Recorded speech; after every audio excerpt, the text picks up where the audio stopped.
Okay, so let's open up the template that I've given you. And within this template, you're going to see a couple tabs.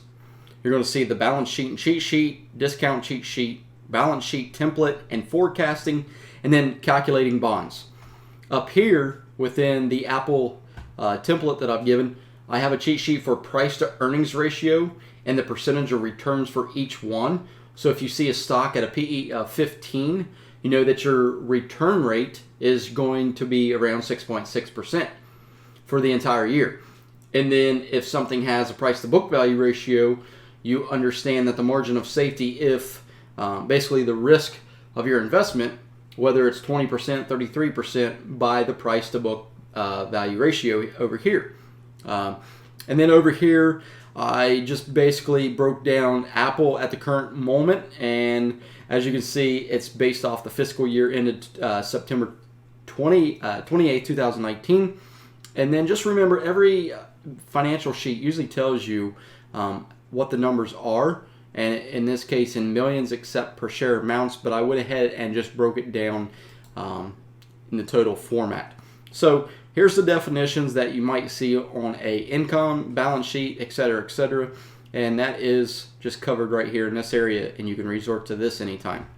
Now we're going to take a look at the discount cheat sheet, and I'm first going to show you the discount rate for a number of years, and then, for instance, the value of a $5 bill over the 100 years, and the total, and then the actual value. And that's just due to a 5% discount rate. So as you can see, I've literally just, you can input this whatever you want to. You can change this out and the formula will change. So for instance, if I put 3%, this all changes. And now we can see the present value is 158. If the discount rate is at 0, guess what? 500.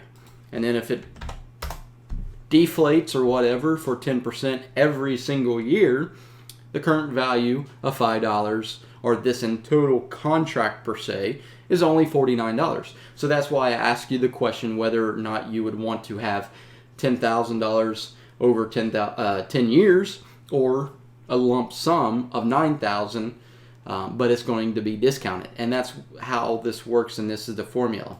So the total would be $500 collected, but the present value is only $99. So over here, it works pretty much the same way when we talk about athletes, contracts, financing rates, etc.